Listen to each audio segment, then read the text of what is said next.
өрг имэн үзүүлж байна.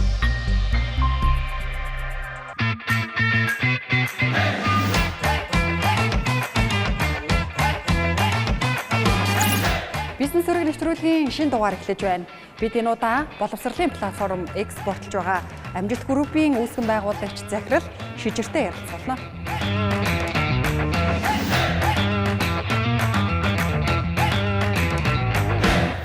За урилга хүлээн авч ярилцсан баярлалаа. За баярлалаа. За оюутан багтаа математикийн багшаар сурч исэн оюутан цагаас эхлээд Амжилт.com-ыг анх байгуулад бизнес эхлүүлж исэн юм байна шүү дээ. Тухайн үед ямар боломжийг хараад яаж эхлүүлж исэн бэ? Энэ талаар ярилцлаа хэлээ. Би интернет центрт ажилладаг ус оюутан багтаа. Тэг хүмүүс нэг юм IT-ийн мэдлэгтэй гэж бодоод бараг программист гэж боддог. Тэгээд ийм вебсайт хийх үү гэсэн саналтай мөнгө заад хийх гэлээ. Тэгэл эхэлчихсэн. Тэгээ өөр ингэсэн вебсайттай болъё гэж бодоод. Тэгээд MN domain-эр чи одоо нэг 30 хэдэн доллар нэг 40 доллар байхгүй нийлэмтэй. Com domain болохоор нэг 10 доллар болохоор com domain хаавал амжилт.com гэж хаалт эхэлчихсэн. Тэгээ өөрөө сайтынхаа кодыг бичээд өөрөө хийсэн гэсэн үг үү? Тий. Уг нь бол математикийн ангид чинь нэг код мод IT заахгүй үстэй. Заахгүй. Гэтэ нөгөө математик чинь нөгөө яг суур нахгүй. Тийм л дээ, тий. Одоо тэр нэг алгоритм байгаа тэрийг суурийн загаа авчихлаар тэгээ тэр өөрөө бол ухаж ойлгоол.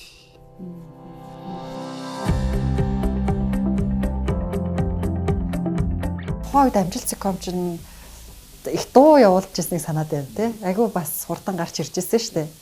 Тэгээд яг ямар чиглэлээр яаж явж байлаа? Тухайд ингээд юм өөрөө манайх ингээд өөрсдөө веб хийдэг гэсэн болохоор ингээд вебээс сурчлагууднаас айгүй хангалттай болъё гэж боддог. Тэгээ гол дээр нөгөө вебсайтыг хөгжлөе гэдэг, видео реклам хийх хөгжлөе гэдэг рекламддаг. Тэгэнгүүт юм дуунууд тамгалал нөгөө Амжилт.com гэж дуунууд тамгалал эсвэл кино тавиал, эсвэл програма тавиал. Одоо тогтвол ер нь болдог. Дан хууль өсөл контент гэсэн. Тэгэл тэр хүмүүс татдаг. Тухайд нэг тийм хүмүүс Google дээр хайгаал олоод авчихгүй яг нэг манай сайтаас орж татдаг тийм интернет хэрэглээ бас муугаас болоод манай сайт их хот болчихсон л. Одоо бол таныг чи сая Shark Tank нэвтрүүлгээс хамгийн өндөр хөрөнгө оруулалт буюу 1 тэрбум төгрөгийн хөрөнгө оруулалт татсан Шижиргээл нэлээд сайн мэдээд байна. Эхлэл брэндтэй хамтардаг 11 охин компанитай үйл ажиллагаа явуулдаг гэдэг ингээд сайн мэдж байгаа хэл та боловсрал байна. Тэ боловсрал дотор IT кибер сургууль гэдэг илүү ялгарч байгаа шүү байна. Програм бэлдэж шин тэ Амжилт.com-оор юу аль нь яг үндсэн мэрэгсэн одоо гол ашгаа өгдөг гэх юм уу те гол үйл ажиллагаа болсон компани юм бэ? Яг мэдээллийн технологийн суурьтай боловсролын компани гэж хэлж байна. Одоо манай програм нь болохоор сургууль зориулсан програм хөгжүүлдэг. За Google Tank нь болохоор бас юм зүгээр юм entertainment биш баг хүүхд багчууд бас таны мэдгүй мэдлэг болгох.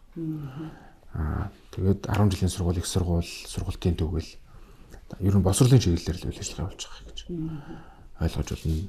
Өөр бусад тийм салбаруудаа ер нь бүгдийг болсон баг. Онлайн дэлгүүр одоо гуанз, пицца, бар маркет тэрийг хүртэл юмнууд хүртэл хийж байсан юм уу? Тий. Тэр одоо би яг ч өөрөө санаачлаагүй манай найз санаачлаа орон юмтэр гэдэг хийсэн. Тэгээд тэр бүгд одоо дампуурсан гэх юм уу. Нэг юмдаа ер нь төвлөрсөн дэр юм бэл. Тэгээд бусдад бүгд юм болсон. Вебсайт хийж хөгжүүлж байгаа л тэгэл одоо мэргэжлийн программист бэлддэг боловсролын салбар руу орсон гэсэн үг үү? Тийм веб хийж агаад видео реклам хийдэг болоод тэг хүн хурж дутгаж байгаа юм чи тэр угаасаа программист зөөхөн графикч зөөхөн байсан болохоор тэднийгээ бэлдэх зорилготой. Тэгээ тийм жижигхэн юм сургалтын төв Амжилт Академи гэж байх болчихсон. 12 онд. Тэгэхэд яс миний бас нөгөө суур мэргэжил бас нөлөөсөн л дөө. Нөгөө багш хүн болохоор биш нөгөө олон жил багшаар сурсан. Нэг төгсөөд би бас нэг жил 54 дөрөв сургуульд математикийн багш хийсэн. Ер нь энийгээ заагаад ийм хүмүүсийг бэлдэж авъя. Тэгэхгүй бол нөгөө тухайд программистууд графикчнор маш ховор. Тэнгүү залуу хүмүүсийг оюутнуудыг бэлдэж аваад би ингээд сургаад. Ер нь нэг юмнаас нөгөө юм гараал яваадсан байна.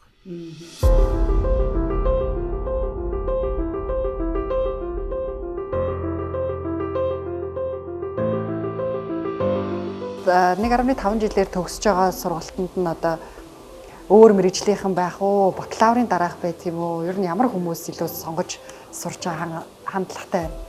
Төрөл бүрийн насны хүмүүс гэдэг байгаа. Ихэвчлэн ер нь бол сургуульдаа сурцсан мөртлөө яг нөгөө мэдлэгээ эзэмшиж чадаагүй, яг ингээ ажил дээр ажиллах чадваргүй. Эсвэл одоо өөр салбараас IT руу орж байгаа тийм хүмүүс байдаг. Сүүлийн үед бас юу их нэмэгдээд байгаа. Нас улмал залуу болоод байгаа. Одоо бүр 10 жилийнхэн хүртэл ороод ирчихсэн. Бараг сурагчид юу яаж гэнэ үгүй юу? Бакалавр дээд сургуультай сурахаасаа өмнө танай богино хугацааны сургалтанд суугаад хичээлийнхаа хажуугаар ажил хийхээр тэгж сурж байгаа тохиолдол байна уу? Байна. Бүр одоо нэг яаж зах зээл бүр илүү их нээлттэй болоод нөгөө энэ бүр амар том нүсэр юм хийж мөнгө болохоос гадна жижиг юм програм ч юм уу эсвэл янз бүрийн метаверс орчин дээр ч юм уу богино хэмжээний анимашн хийгээд мөнгө олох боломжтой болсон тэгэхээр 1.5 жилээр магадгүй одоо сурагчид ч юм уу те эсвэл оюутнууд хичээлийнхаа хажуугаар сураад тэгээд төгсөөд ажиллах боломж байгаа юу? Тэр сургалтыг төгснөөр бүрэн боломжтой. Одоо хичээнгүй оюутнууд нь бол ингээд сурж байгаа хувцастай шууд дадлага хийгээд ажиллаа явчих болж байгаа. Бүр цалинтай дадлага идэх тийм оюутнууд бол маш их байна. Танай дээр өөрсдийн одоо эхлэл брэнд дээр ажиллах, анимашн дээр ажиллах, одоо энэ боловсролын програм дээр нь ажиллах боломжууд бас их байт юм ба шүү дээ. Тэрэнд гар бие оролцож практика тэрэн дээрээ хийн гэдэг нь бас их давуу тал болж байна уу? Тий, манайх ч нөгөө өөрсдөө ер нь бол анх юм сургууль байгуулах гэж сургууль байгуулаагүй. Тэр хүний нөөцөө бэлдэх гэж сургууль байгуулсан. Програма тэр сургуулиудад хэрэглүүлж одоо туршиж хөгжүүлэх гэж байгуулсан болохоор аль болох тийм хүмүүсийн чанартай сургаал ажилд авах тийм зорилготой. Сургалтаасаа ингээд ашиг олчж байгаа бас тэрс хүний нөөцөөс ингэж авч одоо ажиллуулж одоо бүтээгдэхүүнээ гаргаж тэгээд ер нь Монголд ер нь олон улсад гаргасан. Тим тактикаар ажилладаг. Ер нь бол эрчимтэй нэмэгдэж байгаа. Гэтэ энэ өөрөө IT graphic design болохоор нэг тийм халтуурдаа сураад халтуурд ажиллана гэсэн юм байхгүй. Яг л нэг тийм хичээл сураад хичээгээд яг юм бүтээмж гаргадаг үр дүн дээр суурилсан ажил болохоор цалин өндөр үнэлгээ тэрүүнд сурах нь бас тийм амархан хэцүү биш. Ер нь ингээд таны CV-г харсан чи баг ингээд жил тутам компани байгуулаад явсан байна тий. Жил болгоно нэг компани байгуулад анимашн компани байгуулснаас их сонирхол татчихжээ л да. Шал өөр чиглэл рүү орсон гэсэн үг шүү дээ тий. Анимашн бизнес гэдэг бол нэлээд одоо том суурь компани урт хугацаанд олон жилийн дараа ашиг харж иж хийдэг бизнес юм болов уу гэж хараад байдаг л да. Ягаад анимашн компани руу орсон бэ? Хүүхд байхад багын нэг тийм одоо энэ Шрек энэ төр гэл гой Toy Story гээд гадны гой хүүхэлдэйн кинод үзэж байгаа. Ер нь би юм хүүхэлдэйн кино хийн энэ төр гэж мөрөөддөг. Тэгэл найзуудтай ярьж мэрдэг байсан. Тухайн үед тийм лог хүнслэгүүд жинхэнэ фантастик мөрөөдөл байсан. Тэгээ юм веб хийж байгаад видео реклам хийх боломжтой болсон. Хүмүүс веб хийсэн чинь видео реклам хийх үгээд тэгээ видео реклам хийдэг болоод тэгжсэн нь тэр олон хүнтэй болохын тулд сургалтын болоод тэгжсэн нь ер нь ирээдүйд би ер нь хүүхэлдэйн кино хийж болох юм байна. 3D анимашн реклам хийж байгаа юм чинь. Тэгээд тэрийг мөрөөдлөө бод болох гээд. Тэгэл хүүхэлдэйн кино хийж анимашн хийж эхэлсэн. Зүүцүүгийн найзууд. За зүүцүүгийн найзууд хүүхэлтэй кино анимашн тий маш амжилттай явж байгаа штэ. Гэхдээ энэ чи бүр 2017 оноос хийж эхэлсэн юм байна та нар. Тий 17 онд. Одоо ард нь хичнээн хүнтэй баг ажиллаж байгаа гэсэн үг байна. Яг одоо 40 орчим хүн ажиллаж байна. Зураач, найруулагч, зохиолч тэгээд яг өдөр тутам ажилладаг хүмүүс нь бол ингээд графикч энтергээд. Зайнаас ингээд юм грэд байдлаар ингээд дуу оруулагч, хөгжмийн зохиолч энтерч хүмүүс байна. Энэ нь бол нөгөө 40-оос гадна дахиад гэсэн. 17 оноос хойш эхэлсэн байна. Тэгээ 19 онд анхны гараад одоо бол 30 гарсан байгаа. Энэ жилдээ бол 100 анги хийн гэсэн зорилготой зорилж байгаа. 2 жил тасралтгүй хийж ихний анги гаргасан гэсэн үг үү те? Бас их ууггүй хөдөлмөр биш үү те? Нөгөө анимашн чинь нөгөө эхлээд 3D бүтээгдэхүүн анимашн чинь эхлээд зурна, модельо хийн, тэгээ рэг хийн гэдэг нэг тийм яс зангидны энэ тэрийг хийснийхэн дараа яг анимашн рендер гэдэг юм айтдаг байна. 17 онд эхлээд тэрнээс өмнө 15-аас 17 онд бас манайх юм одоо бас Монголын анхны бүрийн хэмжээний цаг хорин минутын моро гэдэг анимашн хүүхэлдэйн кино хийсэн. Тэр маань бол 100-100-аас мэдээж хавьгүй болох хийцтэй болох цагаартай болсон. Тэрийг кино театруудаар гаргаад яг ашигын хувьд бол мөнгө төгрөг олоогүй алдагталтай ажилласан. Гэхдээ бид нар бол Маш сайн маш их туршлага болж байна тий. Яаж илүү гоё үзэмжтэй хүү? Яавал урдтэй хүү? Би хүртэл одоо яаж шинэ удирдах уу гэдэг ч юм. Маш их туршлага болж байна. Яагаад эхнэр авах сонголт хийдэг юм бэ? Хайртай болохоор Хайр гэж юу юм бэ? үнэн дээр би ч гэсэн сайн ойлгодог юм уу? Хайр гэдэг чинь ямар ч ашиггүй мөртлөө тухайн үйлдэл дурлаж хийдэг өөр мэц тохиолдол байгаа. Нэрэ яна шүрээ. Би 100 босгож ирсэн тэр юуг бол одоо шантаршгүй байсан зүйлийг бол амар хүндэлж байна л да. Контент амар хэцүү. Яг ингээ гарч ирсний дараа зах зээл дээр яг амжилт олох юм уу? Яг зарагдах юм уу? Хүмүүс хүлээн зөвшөөрөөд үзэх юм уу гэдэг чинь айгу барьцгүй шүү дээ, тий. Тийм нэг мөрөдөл болом шиг. Тэгэхээр тэрийг ингээд 2 жил 20 хүнийг ажилуулад тууштай хийж агаад тэгээд 2 жилийн дараа зах зээл дээр гараад одоо ч ингээ хийгээд явж гин гэдэг чинь бол тэгээд эхнийх нь гол нь эхнийг хийсэн бүтлгүүцсэн байгаа тий. Тэгээд нийгмээс амар их хэцүү мессежийг хүлээж авсан гэж. Тэгчээ дараагийнхыг эхлүүлсэн гэдэг бол бас л их төвчээр яалчгүй уухгүй занал байна л та. За тэгвэл та хүмүүст миний хэлхийг хүсдэг зүйл нь хүч нэмэгдүүлэх хууль гэж байдаг шүү дээ тий. Өөрөөр хэлбэл инерц гэж физикийн хуулинд ямар нэгэн зүйлд ямар нэгэн хүч тууштай тогтсон хугацаанд нэг үйлчлэхлээр тэр хүч өөрөө өөрийгөө аваад явдаг хөрөмтлөгддөг инерц.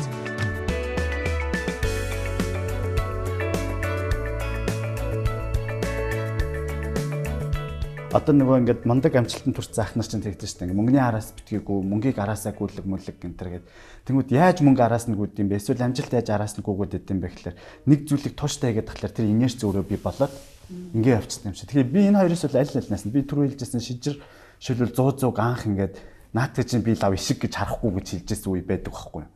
Тэгтэл тэр 100 явсаар л байсан энэ олон жилийн дараа одоо хүмүүс ингээд 100 гэдэг бараг зүгээр нэрийг хэлэхэд төсөөлөгддөг хэмжээнд тий болчлоо. Танаас нэг тоо мэдээлэл авбал мори тий эхний төсөл нь 100-ийн өмнөх төсөл нь Мораг ингээд бас 4 жил 2 жил хийсэн гэсэн шүү дээ.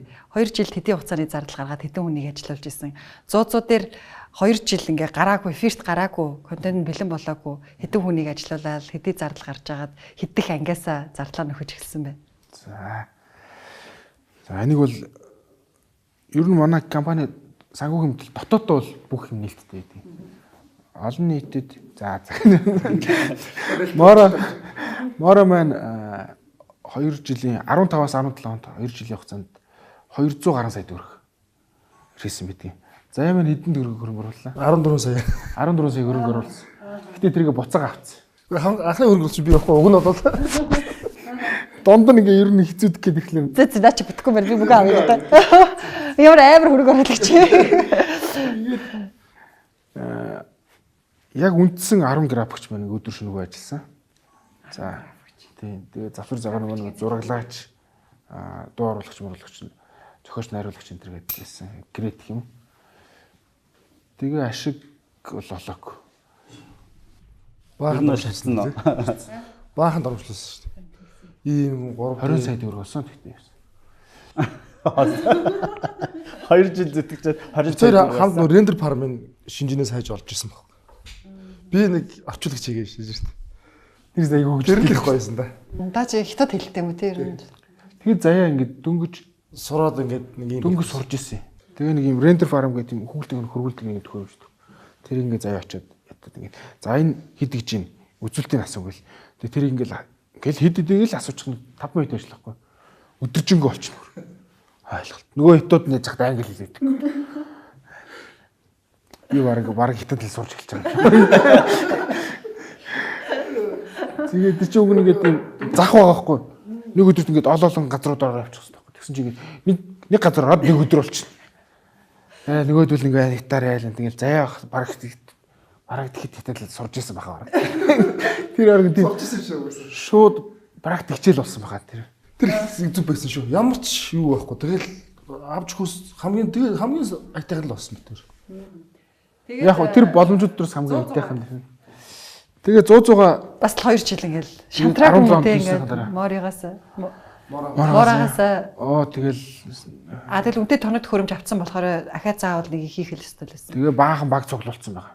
Тэгээ ингээд дэлхийд гарна Google-тэй ногоор XR студ Walt Disney шиг болно гэд баахан ажилтаа хэлсэн өөртөө хүртэл хэлсэн найз нөхдөд хэлсэн. За боллоо би програм яа гэлтэй шүү дээ. Тэгээ ийм мөрөөдөл. Тэгээд үн чинь нэг юм байл. Нэг мөрөөдлөө хайчих гэхлээр нэг тийм мөрөөдөл хайчих гэхлээр нэг тийм сонирм. Мөрөөдлгүн ч одоо юу хийж амьдрнаа нэг тийм сонирм болчихж байгаа. Тэгээ гэртээ ингээл хөвтөд хэлсэн шүү дээ. Тэгэл яахарахгүй дахиад хийгээл. Дахиад ихнээс нь хийхдээ нэг өмнөх нэг бүх алдаануудаа яаж удирдах уу, юун дээр алдсан, юун дээр мухайсан, юуг нь удаасан гэдгээс мэдээд авсан юм чинь эдгээр ашиг олоогүй ч гэсэн. Тэгээд 2 жилийн хугацаанд шал өөр үгэлтэй гэнэ гэж гарахад хүмүүс зүгээр ямар хөөрх юм бэ? Өмнө моороо тэр чинь бол зүгээр намайг элдв бусаар доромжлол. За, одоо юу дутуу бихэ? Тийм. Белоны жар дутуу. 100-100-га хөгжүүлээд бас юм цэцэрлэгийн өмнөх насны хүүхдүүдэд зориулсан боловсролын контенттэй холбосон бас их даваа талтай байна шүү дээ. Энэ нь одоо гараад эхэлсэн байгаа юу? Тийм. Сургуулийн өмнөх насны одоо цэцэрлэгийн насны хүүхдүүд зориулсан юм танин мэдхийн хүмүүж зориулсан юм аппликейшн хийсэн байгаа. Аппликейшн дотор нэм төрөлрийн контентууд одоо онцгой таавар түргээлэг, өсөг тоомоо гэдэг юм. Тэр нь гараад эхэлсэн. Одоогийн байдлаар аппликейшн 15,000 гаруй хүн хэрэглэгчтэй болсон явж байгаа. Өвөр Монголын зах зээл рүү гарах боломж харагдаад байна л да. Тийш судалгаа хийж үзв үү? Өвөр Монголоор яг одоо яг энэ тал дээр яг нэг ажиллаад яг тийм үр дүнд хүрсэн юм байхгүй. Яг тийм бидний тийм харилцаа холбоо контакт бас байхгүй. Тэгээд ковид үеэр бас нэг тийм бүх юм жоохон алдтай болцсон болохоор. Одоо л ер нь холбогдоод. Энэ жилд ер нь гарчиж магадгүй байна. Ер нь ч тэгээд одоо орчуулга, дуу оруулах хийчихвэл олон улсын зах зээл дээр гарах бүрэн боломжтой шүү дээ, тий? Хил хязгааргүй. Орчуулга дуу бол оруулалт айгүй амарх. Одоо манайхын гарсан байгаа ангиудаа бүгдийг англи хэл дээр орчуулаад дуу оруулчихсан байх. Тэгээд гадны им Казахстанд зархаас гадна одоо бүр ингээд өөр маш олон юм киног худалдаж аваад эрхийг аваад ингээд олон телевизүүдэд ийм олон ийм одоо IPTV-нүүдийн зардаг юм компаниуд үүдэг. Тэднэртэй холбогдоод ингээд зараад ингээд энэ одоо гадаад харилцааны гэх юм энэ олон улсын харилцааны ажил бол ингээд энэ жилээс аягүй идэвхтэй эхэлж байгаа. Тэгээ 3D анимашн гэхээр зурдгаас араа өөр гэдэг байгаа шүү дээ, тий? Яг хийцийн хувьд ямар ялгаатай гэсэн үг вэ? Эхлээд зурдаг. Эхлээд нөгөө гараараа зураад эсвэл юм вакуум дээр зураад тэгээд тэрийг ингээд 3D програм одоо Maya, Max энэ програмууд дээр юм хийгээд тэрийг ингээд хөдөлгдөг баг. Тэр процесс нь айгүй их уддаг болохоор ингээд эхний 2 жил одоо манайх зөвхөн тэрийг ингээд нэг ч анги гараагүй байхгүй. Тэрний дараа бол ингээд ангиуд нь хурдтай гараад яваад идэх баг. Тэгээ хичээл нь бол цаашаа өшөөч өргөжих боломжтой юм шүү дээ. Хичээл нь ингээл төрөл бүрийн хичээл ингээл хийгээл явсан. Өдөр болго ингээд тийм хичээл нөгөө нэг аппликейшн их гоё юм бодож олсон байгаа. Үүгүүд ингээл YouTube дээр ч юм уу 9 жирийн контент үзээд байдаг шүү дээ. Мөн ч сөрөг нөлөөтэй. Энэ болохоор яг юм хөгжилтэй тэгсэн мэтлээ танин мэдэх юм. Тэг өдөр бүр өөр ингээд өдөр бүр үе биш таваад. Одоо энийгээ бүр дараа нь бүр ингээд бүр гоё өгжүүлээд аппликейшн үе давхаар ингээд хүүхдэд ингээд жижигхэн бага хэмжээний coin өгөх хүртэл урамшуул хүртэл өгөх тийм. Тийм системтэй холбож ингэж ихээр ажиллаж байгаа. Боловсрал ер нь их нэлээ эмзэг бизнес шүү дээ, тий? Нэг талдаа бизнес, нөгөө талдаа одоо хүмүүсийг сургаж байгаа, боловсролын үйл ажиллагаа явуулж байгаа гэдэг утгаараа бас чанартаа маш сайн анхаарах хэрэгтэй болдог. Тэг ингээд анх удлаа одоо өөрөө заагаад эхэлье гэл ингээл одоо махчлаад гэх юм үү те ингээл яг л өөрөө ингээ практикаа заагаад эхэлж исэн бол яалтчгүй хөтөлбөр шаардлагатай болоод энэ итгэхээс хөтөлбөр оруулж ирж байсан юм байна те. Одоо бол баг хөтөлбөр нь тогтцсон гэсэн үг үү? Хөтөлбөр нь орсон бүр энтэх талдаа хүртэл одоо ийм хөтөлбөртөө ингэ шинжилгээ гэдэг ч юм уу тийм санал хүртэл гаргаал. Тэгээ энтэх багшууд эхлээл энтэх багш нар их мундаг байсан бол одоо манай багш нар бас энтхүүтэй ер нь ойролцоо болоод эхэлсэн. Жилдээ ер нь энэ олон сургуулиуд нь нийлээд хичнээн IT инженер, программистуудыг төгсөж байна вэ? За ер нь 1000 гаруй нэг. Жилдөө. Тий, 1000 гаруй нэг. Гэтэ тэр яг шууд программист болсон гэхэд хаашаа тий. Тийч нөгөө анхан шатны мэдлэг олоод авчиж байгаа. Дараа нь гүнзгийрүүлнэ. Тэгээд яг туршлагаараа олж авч байгаа. Одоо цонжинд болохоор юм Цонжин кибербордон гэдэг нөгөө дотор байртай 250 хүүхдийн багтаамжтай тийм. Тэр бол 24 цаг л ер нь сургалтын үйл ажиллагаа явуулах тийм.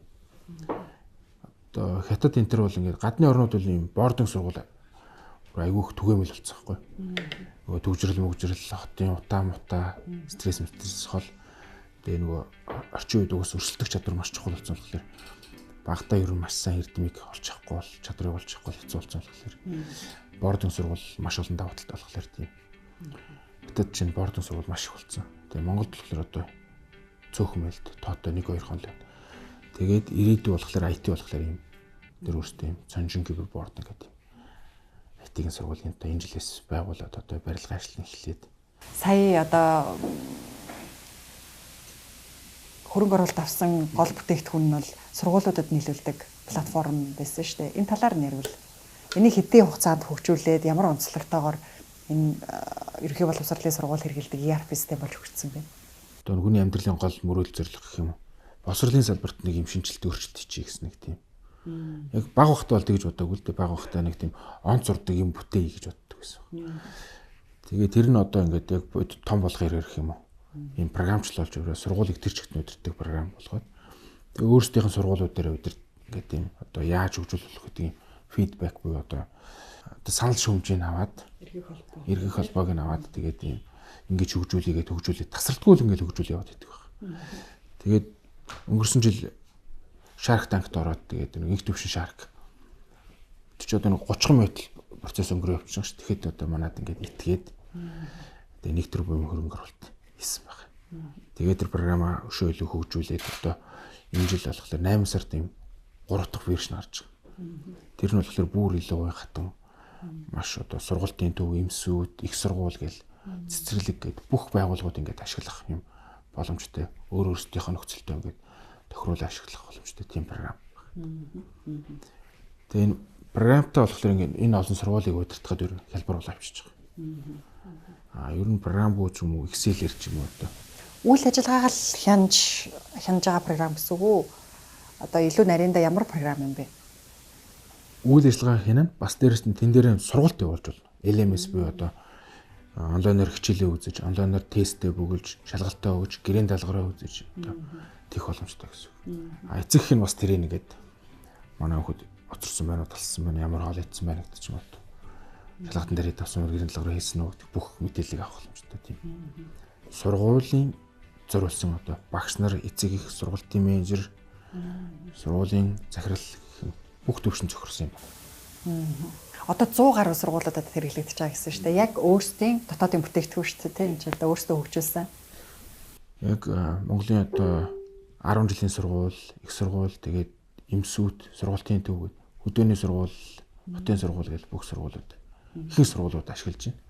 Гэтэ энэ болохоор яг ингээд хүмүүст ингээд санал тавиад ийм шүү гэсэн байдлаар ашиглаж байгаа. Түүнээс ингээд тийм нэгдсэн төрөөс журам гаргаад хүчээр хэрэглүүлж байгаа юм шиг. Яг чөлөө зах зээлийн явдлаар хүний сонголтоор.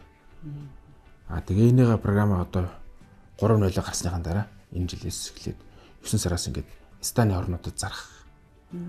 Стан буюу одоо Казахстан, Узбекистан орнуудад зарахаар ажиллаад одоо манай Казахстанд бүр манай салбар байгуулагдаад эхэлсэн явж байгаа. Нэг тэрбум төгрөгийн хөрөнгө оруулалт авснаасаа хойш одоо яг төлөвлөжсэн ажлуудаа хийсэн үү, хэрхэн тэлсэн бэ?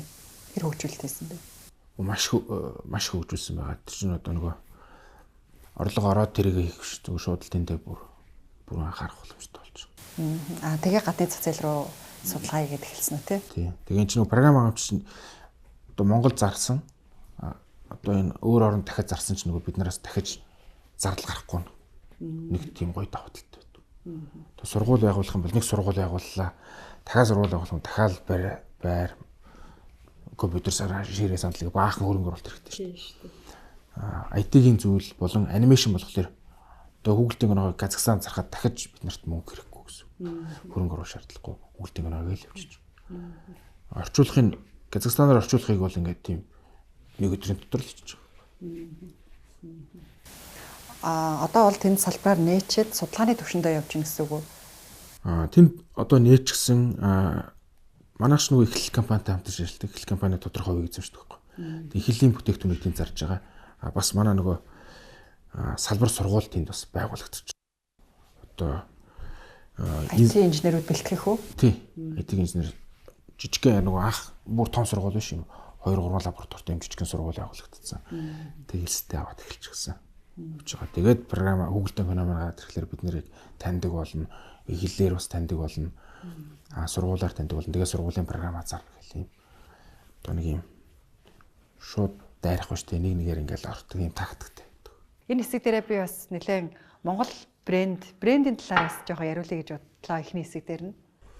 За ер нь брэнд би танаас асууж шууд хэлэх гэж шүү дээ. Брэнд гэдэг бол гэж хэлэх гэж шүү дээ. Би хариу саргатай.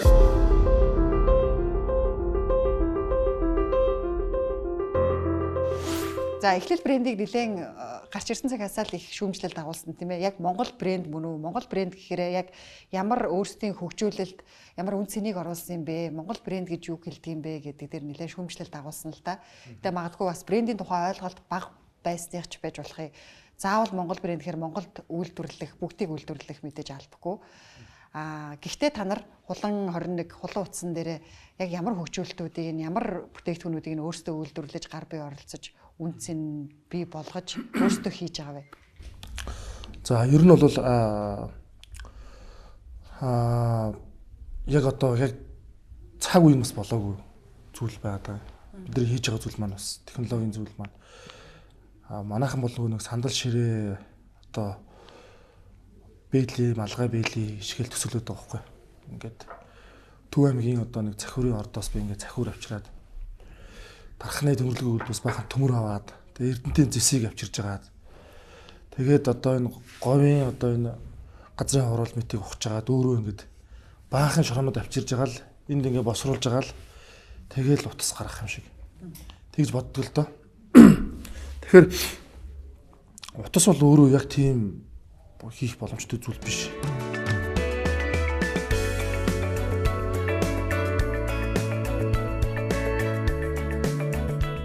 iPhone-ыг бол жишээ нь одоо Foxconn үйлдвэрлэж байна. Samsung-ыг бол одоо бүгдээрээ мэднэ. Medium Vietnam гэж байгаа шүү дээ. Вьетнамд идэг. Тэгээ ингээд бодох юм бол iPhone бол хятад утас, Samsung бол Вьетнам утас болж байгаа байхгүй. Тэр манайх бол утсан дээр бол SDK хөгжүүлэлт буюу одоо үйлдвэрлэлийн системийн хөгжүүлэлтийг бол 7 оны бүрэлдэхүүнтэй 100% хийж байгаа. Тэгээд дагалдах хэрэгслийг бол 100% хийж байгаа. Одоо 100% бүр яг хийж чадчих байгаа. Бос зүйлийг бол дүүж хэрэгсэл гэхээр чихэрч цэнэглэж одоо дан өөрсдөө хийж байгаа гэсэн үг. 100% хийж байгаа. Гэхдээ түүхийд бол гаднаас.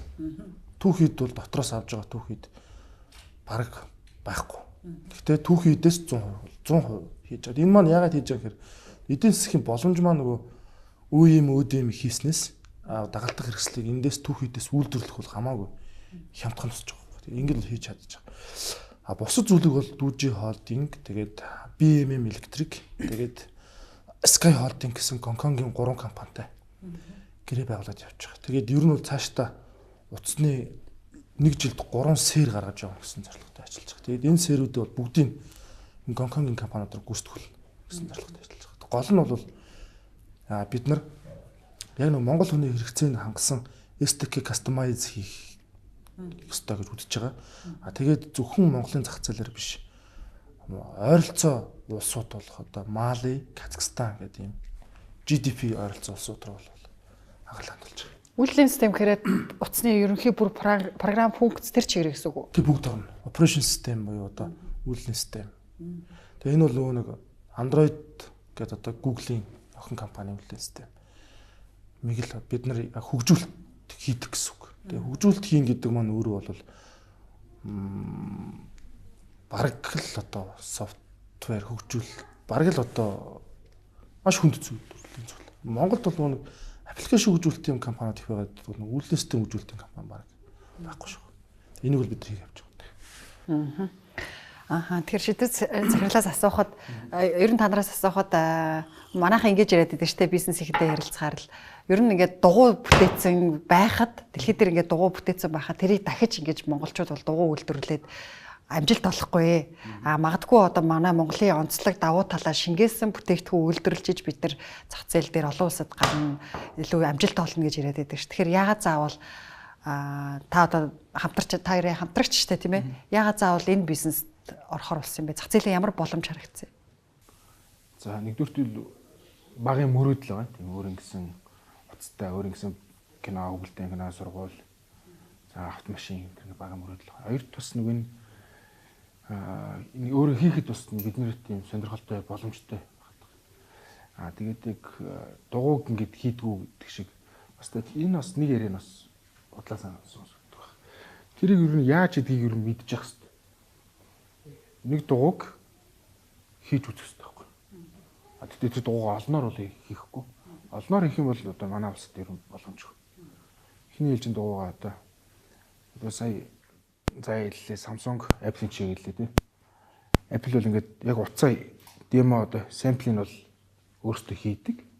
Тэргээ нэг Тайваны Foxconn гэдэг компани хятад байрладаг юм үйлдвэр нь байрладаг тий. Хятадууд ч бас хийгээд байгаа ч биш Тайванууд тэр үйлдвэрийн менежмент хийдэг. Тэгээ хятад Америк болохоор яг ихний инновац гаргадаг. Тэр бид нэр эхлээд нэг дугуйгаа өөртөө хийх хэрэгтэй гэж. Тэгээ тэр олноор үйлдвэрлэхээ бол нөгөө энэ одоо хар ажилчдаараа өөр нь урд төршөр ч юм уу Индонез ч юм уу Вьетнамудаар хэлэх хэрэгтэй. Бусад Азиудаар хэлэх хэрэгтэй. Бид нар ярин цаад инновацийг мэддэг, брендийг мэддэг, маш олон программистууд мэддэг, маш олон инженерүүдтэй тэгээд энэ сошиал орчинд маш сайн маркетинг хийдэг мэддэг. Тэнгүүт энэ экосистемийг хөгжүүлэхлээр яхах аргагүй сайн сургуультай хэрэгтэй болж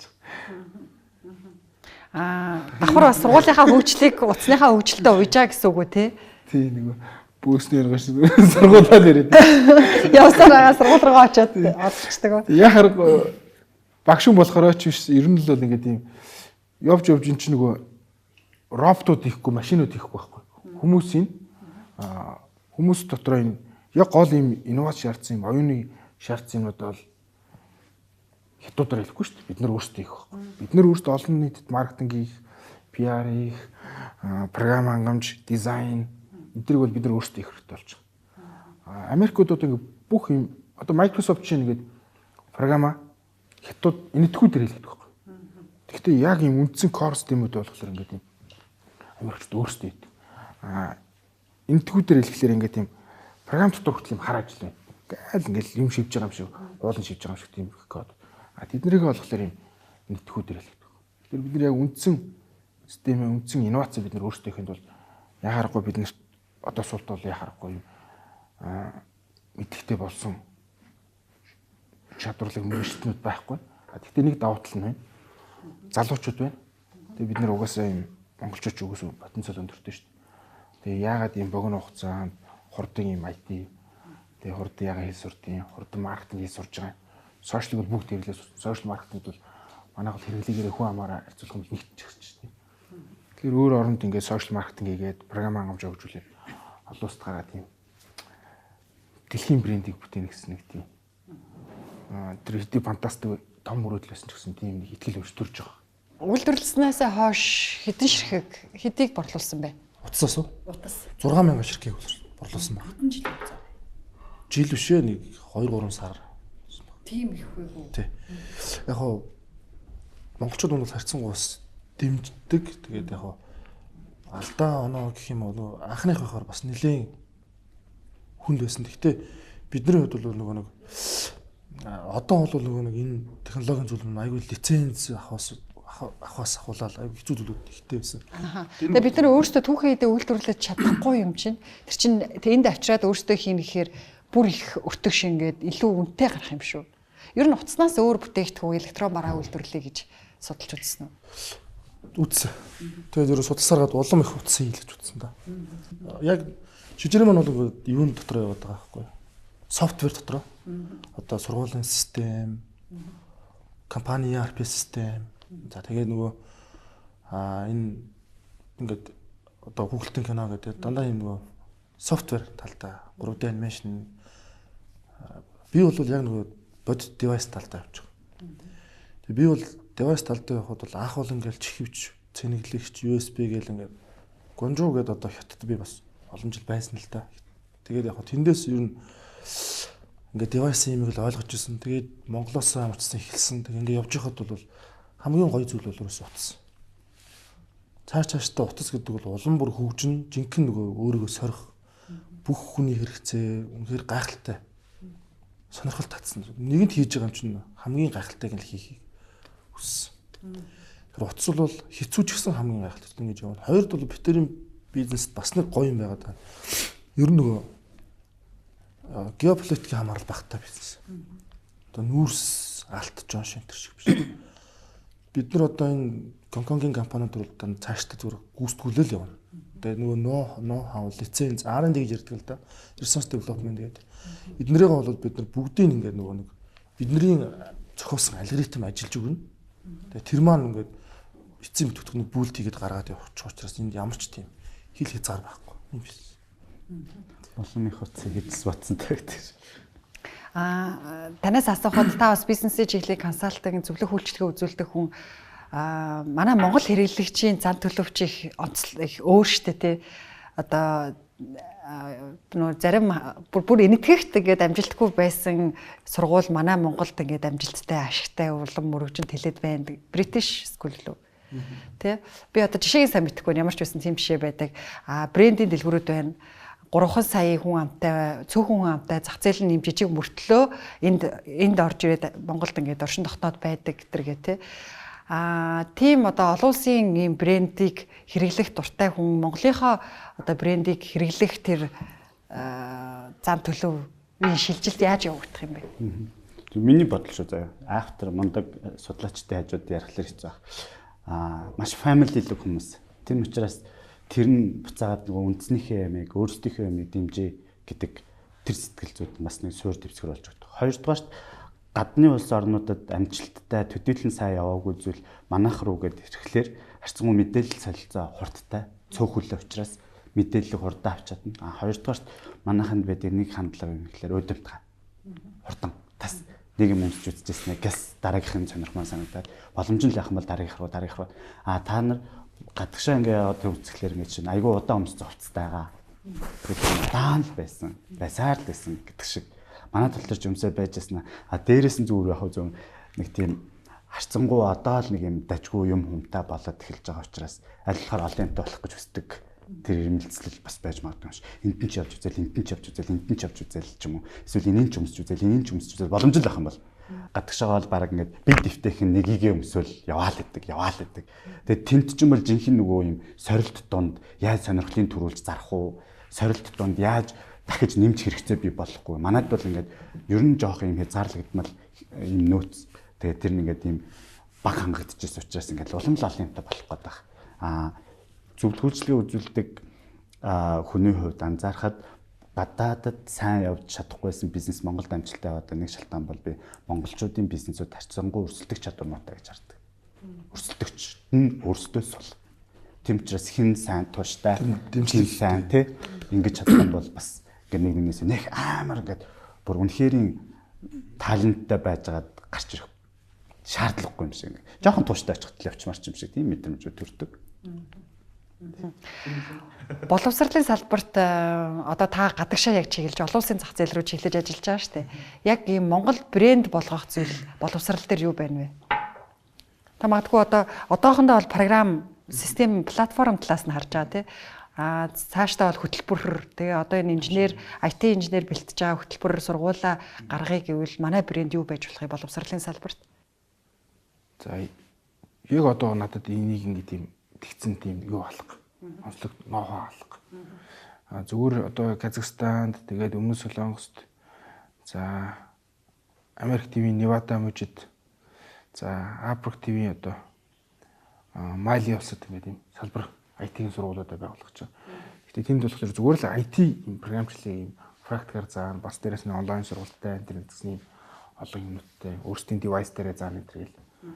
Тийм давуу талууд байгаа. Түүнээс тэнд нэг тийм Монголын үндэсний нэг тийм онцлог шинж бол байхгүй байна. Онцлог давуу талаа брэнддээ шингээж болно шүү дээ тийм ээ. Бидний илүү хамгийн сайн чаддаг зүйл боловсролын салбарт ч юм уу. Яг бид нөгөө имийг маш хурдан ийм системтэй байсан замбрааг байсан ч маш хурдан тийм сурчдаг.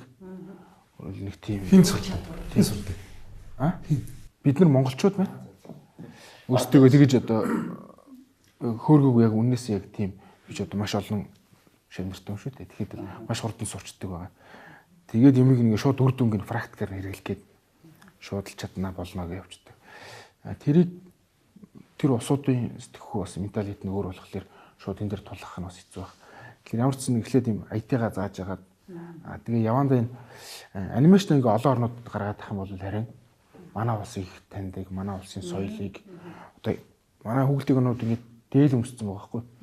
Тэнгүүт өөр ингээ гадных үзэл энэ хэдэд хүүхдийн өнөө юу гэж. Үгүй ээ Монгол гэд. Тэгэл энэ гэр мэр гарч ирээл тэнгүүт арай өөр болол тэгээ тэр нэг харилцаа тэр хандлага нь за тэгэл нөгөө тэр жижигхэн зам хөлүүд нь өөр болоод тэр тэрнгээр харин манай улсаа сурчлах там байдлаад ер нь манай улсыг ингээд одоо гадагшаа ингээд сурчлахад явахад нэг юм сул тал байдаг. Манай улсыг тийм муугаарч санаарч мэдэхгүй байхад гана аюу хэцүү байдаг. Намайг манай улсыг мэдэхгүй байхлаар чи би ч нөгөө компани ярихлаар чи аюу хэцүү тэгээд ямар өөрийг ямар Америкийн компани гэж хэцүү, Хятадын компани гэвэл бас судлаа олж байгаа. Тэгээ өөрийгөө орлуулсан ч болж байгаа. Тэгээ Монгол гээд явахад бол манай улсыг бас сайн сурчлах хэрэгтэй байсан. Гэтэ тэр анимашн маань бас нөлөөлнө, программаас нөлөөлнө. Одоо ингээд Казахстан дөнгөж ингээд эхний сургуулаа байгуулад ингээд анхны эстэй аваад ингээд явж байгаа байхгүй. Хоёр юм лаборатори байгуулсан IT-ийн сургууль. Тэнгүүтээ мэдээж нэг энт нэг ашиглаж ирсэн нөгөө баахан нөгөө аргачлалууд байгаа шүү дээ. Сургуулийг маш амархан удирдах програм нь байна. Хичээлээ үзсний дараа ч гэсэн онлайнаас гэрээсээ үзэх тийм онлайн платформ нь байна. За тэгээд хичээл манай сургалтанд суух юм бол одоо манай одоо таблет, манай одоо гар утсын тэрийг биелүүлэх, тэрийг хэрэглэх.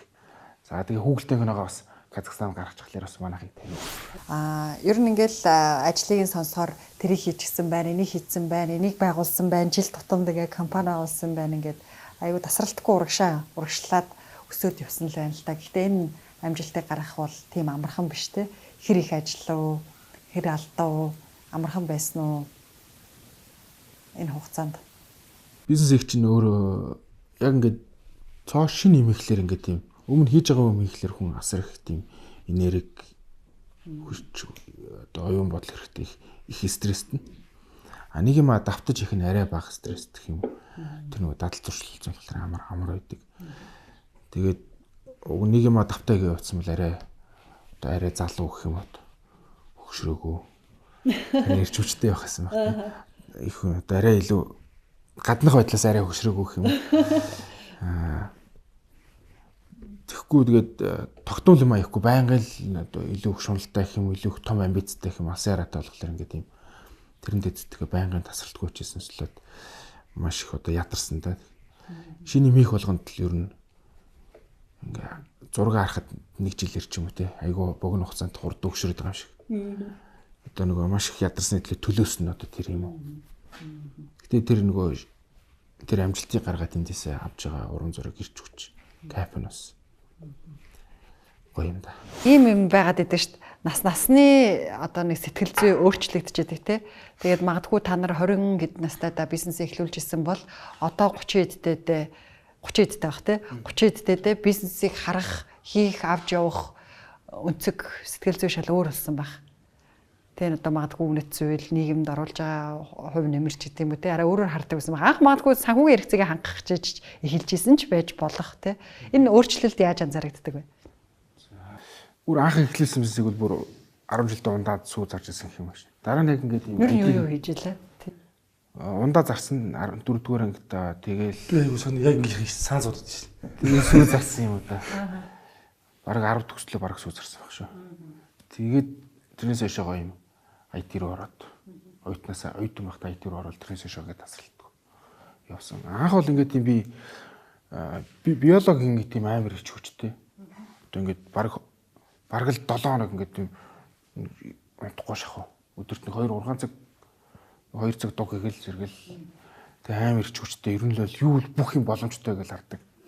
Тэгэл тэрийг юм ашигын тооцоолол санхүүгийн тооцоолол одоо хүний нөөц одоо зах зээлийн тэрх судлахгүй дурл шууд хийгээл болчихно.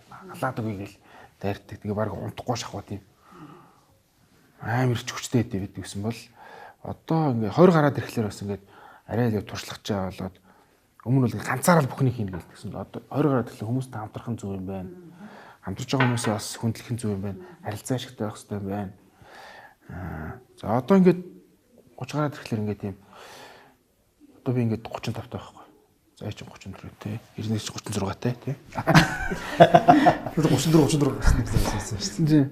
Би болохоор одоо ингээд шууд юм бүр ингээд бизнесээр гад нэг тийм хөгшин мөрөөч нөгөө ингээд наадмаар сойгоог байсан ч нөгөө наадмаараас ойгоод байдаг шүү дээ. Тэгмэд өөрөө ирэхгүй би ингээд тийм бизнесийн дадал зуршил болсон. Тэгэл нэг бодол шинэ санаа, шинэ инновац юм эсвэл яаж хөгжүүлэх юм бэ? Тэр хүний нөөцийг сагуудыг нь маркетинг гэж шууд харагдаал. Тэгэл тэрийгэ төлөвлөл. Маркетинг зарагтыг баг 6 гаал ороод ирж байна. Тэгээ төлөвлөл бичүүлэл гаргах албаны дарганы захирлуудаараа бичүүлэнгүүт тэр нь тийм алдаатай юм гэл. Тэр ингээл өөрөө ирэхгүй ингээд тийм шууд өмнө чөлц юм ярьж байгаа юм шиг л тэгж харддаг тийм. Брэнд бол гэдэг шиг. Өөр алгоритм брэнд гэдэг урагшаа болдог шүү.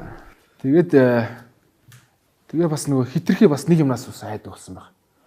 Хитрхи эндээ нэг Монголдоо ингэж байцааргаад хөгшрөөд одоо энэ дараагийн жинзи дараагийн альбаа үед ингээд идэгдчихвүдээ олон улсад гарахгүй байх үдээ тийм айцтай төвчрөөс өшөөл хурдан байхгүй бол яхахгүй хүн хөгшрөөр юм дөрөөд тийм 40-д би арай өөр болцсон байх бах тийм.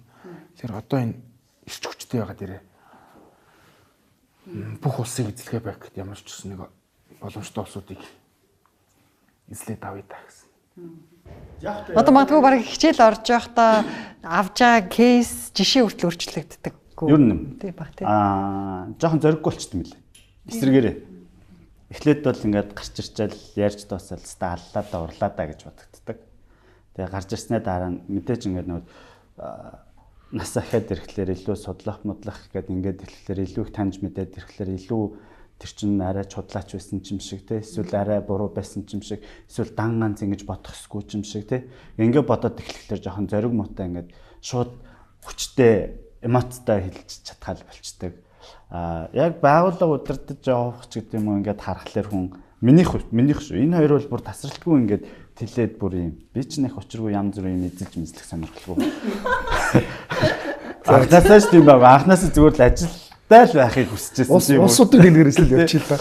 Тэгсэн чинь яг одоо зүгээр байгууллага дээр байж байгаа миний ихний мэдрэмж бол анхлаад бол стил нөгөө тэнцгийн тулд байсан бол одоо илүү хүмүүст мэдлэг өгөх, туршлага өгөх гэдэг ийм хэлбэр лөө анхлаад бол хүмүүсийг зөвхөн цалингийн л тасчихгүй байсан бол одоо илүү тэдний карьерийг дэмжиж эхлэгдсэн ч гэдэг юм уу. Тийм бодолтой болж эхэлж байна. Хамтрахын хувьд яг ижлэх юм байл. Эхлээд бүгдээр өөрөө л авах гэдэг мэдрэмжтэй байсан бол одоо ер нь жоохон хуваа тэгээд хамт шаналаад хамт зовоод байх бас нэг хантай байх сайхан юм байна гэдэг тийм мэдрэмжүүд рүү орж эхэлт юм байна.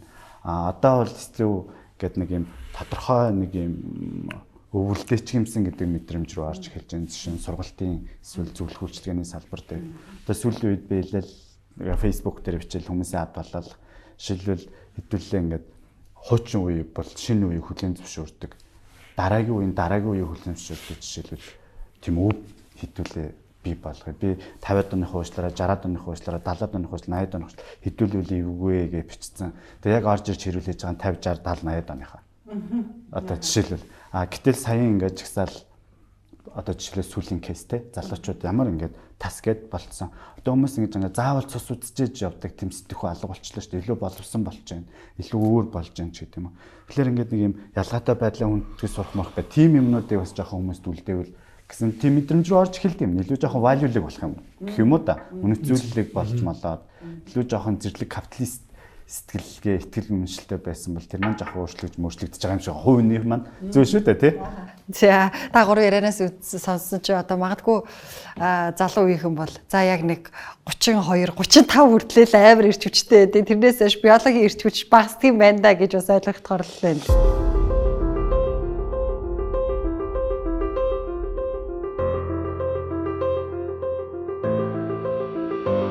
Одоо бол дэлхийд гарах бүтээгдэхүүн бол боловсролын платформ нь шүү дээ тийм ээ. Энэ бол бүр гараад эхэлж байгаа учраас одоо ихтэй байгаа бах. Өөр Казахстан бол тодорхой болж байгаа юм байна. Өөр ямар орнууд руу яаж гарах төлөвлөгөөтэй ажиллаж байна? За одоо Казахстанд яг салбараа байгуулсан, яг офис байгуулсан манай. Одоо манай миний туслах байсан одоо Тавсэр гээд казак залуу л да баялагийнх. Тэгээд мундаг боловсролтой залуу байсан. Тэгээд одоо их нэртэйгээ бүр тэнд одоо ажиллаад офслоод бүрэн сургуулийг маань байгуулад тэгээд бүтээгдэхүүнийг зараад ингэж судалгаа хийгээд юм сошиал маркетингийн платформ бэлдээ. Хэрэглэгчтэй цуглуулад энэ дээр ажиллаж байгаа. Бас амар мөрөн гээд залуу маань Москвад Оросод бас салбараа байгуулад бас офис байгуулаад борлуулалтаа эхлээд. Бичнэ судалгаа хийгээд уулзалтуудаа хийгээд явна шүү дээ. Тий. За тэгээ бүр Африкт бас Мали гээд улс байдаг. 20 сая хүн амтай. Хөвчлэн ер нь нөгөө Франц хэлээр ярьдаг, Францын колонисэн. Тэнд бас хосоогоо залуу бас салбарын хүн байгуулад ингээд явж байгаа. Туркэд бас одоо энэ Бори гэдэг турк хүн манай компани $2 сая хөрөнгө оруулалт хийгээд. Одоо тэнд маш нэг эхлэлийн нэг хөрөнгө офцыг эзэмшдэг гэсэн шүү дээ. Тэг эхлэлтэй эхлэлийн бүтээгдэхүүн хөрөнгө оруулаад тэгээ тэнд бас салбараа байгуулад ингээ. Гадаад харилцаа бол аягүй сайн байгаа юм биш үү ер нь тий. Казахстанд сая өнгөрсөн амар нэлээд улс төрийн ширүү асуудлууд болсон үйл ажиллагаа гайгүй юу? Одоо ер нь хэвийн явж байгаа юу? Тэр яг нэг юм сони юм байна. Яг одоо нөгөө Киргизээр Бишкек дээр буугаад Бишкекээс цаашаа ингээд Казахстан руу явуулаарай хэмтэх юм байхгүй. Тэгээ яг нисэх өдөр яг тэнд бослоо. Тэгээд нислэг туслагдаад тэгээд 7 хоног 10 хоногийн дараа ниссэн. Тэгээ одоо бол эдийн засгийн хэвийн сая бол нөгөө Казахстаны тэнгэ гэж нөгөө төгрөг гэсэн үг. Тэр нь жоохон унсаа одоо хуцаа гайг болоод. Одоо манайх чи энэ офс маань ингээд 4 давхар ингээд энэ 4 давхартах байгаа хүмүүстэй ингээд харьцахад хэцүү байдаг бол ингээд бүр энэ Казахстан Африкт байгаа хүмүүстэй харьцаж тэрнийг хамтарч ажиллах тэрнийг удирдахад бүр их төвхтэй. Тэнгүү тэрийг ингээд арга барилаа болох гэж одоо нэг орой болгон 10 цагт Монголын цагаар 10 цагт тэр яг нөгөө бусд хүмүүсийн нөгөө цагийн зөрүүнсэл хамгийн тохиромжтой цаг байхгүй 10 цагт юм онлайнаар хуралддаг. Тэгэл тэрийг яаж удирдах вэ? Яаж тэр нөгөө санхүүгийн төлөвлөгөө, маркетингийн төлөвлөгөө, борлуулалтын төлөвлөгөөг нь яаж гаргах вэ гэл. Тэр чинь өөр соёлтой, өөр маркетингийн. Тэгээ Казахстан бол төлхөө, Instagram төлхөө ашигладаг бол монголчууд төлхөө, Facebook төлхөө ашигладаг. Орос болохоор Vika төлхөө ашигладаг бол Африкийн Мали болохоор WhatsApp-ыг төлхөө ашигладаг энэ. Тэр болгонд өөр маркетингийн нөгөө нэг тийм төсөвтэй болохоор арай өөр байдлаар ажиллана. Тэгээ тэр холын хүмүүсийг яаж удирдах вэ? Бизнесийг болгонд л дандаа л асуудлууд гарах юм. Тэгээ тэнд бүр асуудал нь өөрөө бараг тийм хэвийн зүйл болж өрөх гэдэг нэг тийм тэрийг шийддэг. Олон улсын зах зээлд болохоор одоо очиод маш их уулзалтуудыг хийх үү, шууд л маркетинг хийгээд эхэлдэг юм уу? Таниулах маркетинг хийгээд эхэлдэг юм уу? Жишээ нь ерөнхий боловсролын сургууль ашиглах програмаа зарж байгаа гэсэн үг үстэй тий. Эхлээд шууд онлайнаар шууд юм ерөнхий PR мэдээнүүд ийм мундаг PR ингээд Казахстаныг өөрчлөх гэж байна гэж юм уу. Малигийн боловсролыг өөрчлөх гэж ийм гоё юм гарах гэж байна гэл тийм PR мэдээнүүд цацсан. Тэгэл тэгснийхэн дараа нөгөө тентх ийм байгууллагуудтай юм борлуулагч дистрибьютор байгууллагатай уулзаал. Эхлээл мэйлээр уцаар яриад уулзалт тоглоал тэгэл очиж уулзаал. Тэгээ сошиал орчинд тэрийг сурчлаа. Тэгэл ингээл яваад байна. Энэ боловсролын програм яг өөртөө бүр яг хэдэн жил ноцолтож зуралтчиж яг ингээд эцсийн болгож гаргаж ирсэн бэ. Яг өөрийн ийм давуу талтай онцлогтой бүтээгдэхүүн гаргах чинь програм гаргах чинь бол нэлээ их шүүсийг шахаж гарч ирж байгаа шүү дээ. Одоо хэдүүлээ хөгжүүлээд явж байна. Өшөөч одоо байнгын л хөгжүүлэлт хийж байгаа. 2010 онд бүр анх гэсэн юм. Анх бол багц цаг юм гэж эхлэв. Тэгээ 15 онд нэрийн сүлээд амжилтцсан болоод тэгээд 17 онд нийлт эсэмчийн зараа авч чадаагүй. Тэгээ 19 онд дахиад шинжилж хагаад хоёр дахь хөлбөрийг гаргаад анхны борлуулалтаа хийгээд одоо анхны борлуулалтыг одоо програм ер нь маш муу байгаа шүү дээ. Тэнд одоо оюунлаг гэдэг хувийн маш сайн сургууль одоо манайд итгэж авч ирсэн байдаг. Тэгээ одоо 8 сарын 1-нд 3 дахь хөлбөрийг гаргаж байгаа. Өөрөөр 10 хэдэн жил ингээ хөгжүүл явцсан гэсэн. Тэнд болохоор ингээд дахиад цоош нэр эхэлж бүр тгээс нь эхэлж кодо шинээр хөвчсөн хэд хэдэн тохиолдол байгаа. Тэгвэл ингээд манайхан яг энэ дээр хөгжүүлэлтэн дээр ажиллаж байгаа 20 яг манай дотоод компани 20 хөгжүүлэгч байна. Өөр бас нөгөө манай бас юм тийм туслагч байдлаар гүйцэтгэгч байдлаар бас нэг компаниас ажиллаж байгаа. Хоёр компани тэгээд нийлж ажиллаж байгаа юм. Нэг сургуульд ингээд гадны орны нэг сургууль гарна гэдэг чинь програмаа ингээд за нийлүүлээд орох эрхийг хэрэглэх эрхийг ингээд нэгээд өгч чинь тасралтгүй хөгжүүлэлт юм баг тий бас араас нь залгаад тийм тасралтгүй хөгжүүл заавар зөвлөгөөг нөгөө ингээл өө эн чинь болохгүй энийг чадахгүй нөх бол тэрийгэ тайлбарлана. Юу яа гэм үү шууд програмаа худалдаж тийм үү түрээслээд явж ийн гэсэн үг үү эсвэл хөгжүүлэлтийг нь тодорхой хугацаанд хамт яг ийм хугацаанд хийгээд явна гэсэн үг үү? Түрээслээд явж ийн гэсэн үг. Одоо үнэ шүүд бол жилийн 20,000 байдаг байхгүй 20,000 төгрөг. Одоо танах 100 сурагчтай хөлт бол тэгэл 100-аар хуржүүлээл жил болгон 20,000 төгрөг явж ийн гэсэн. Нэг хүүхдээ 20,000 уу? Тий. Нэг сурагч нэг эсвэл нэг гадны зах зээлд бол энэ нүмээр харах юм уу? тий. Энэ үнээрээ гэхдээ тэр нөгөө яг 20,000 гэдэг чинь нөгөө Монгол төгрөгөөр 20,000 гэж байна шүү дээ. Гадных тэр одоо Казахстаны төнгөөр болохоор яг 20,000-тай ойролцоо тэгш тоон эдвэн тэгмээр болгоо явчихна гэсэн.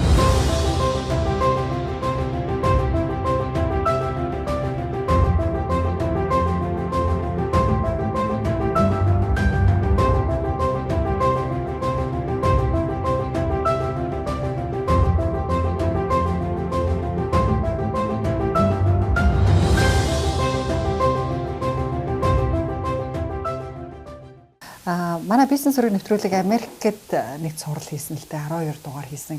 Чикагод байдаг кодис нэрийг мартчихлаа. Ямар ч гэсэн програм хөгжүүлдэг хардверийг бас хөгжүүлдэг юм том компани байдаг. Тэгээ Чикагогийнхоо сургуулийн програмуудыг хариуцдаг.